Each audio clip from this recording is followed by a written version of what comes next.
আল্লাহর কাছে তওবা করেন, ও মালিক দুনিয়ার মোহাব্বত দূর করে দাও, আখিরাতের মোহাব্বত অন্তরে ঢুকায়া দাও।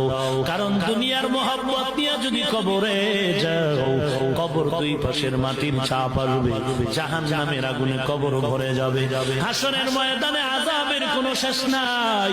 এরে আল্লাহর বান্দা, যুবক কবির তো বাবাজি, ও পর্দার আড়ালের মা, টুপির কারণে মাথা নষ্ট না, দাড়ির কারণে সম্মান কমে নাই, আমিও মায়ের সন্তান, কোরআনওয়ালার মা, ও মা তুমিও মা, কোরআনওয়ালার বাবাও একজন বাবা, তুমিও সন্তানের বাবা।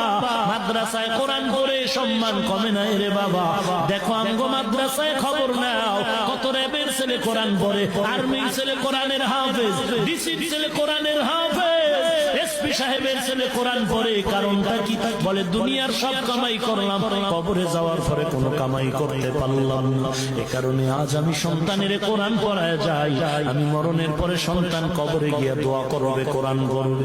এরে নবীর উম্মতের দল, তওবা করে নাও, জীবন চলে যাবে, দুনিয়া কিছুই না।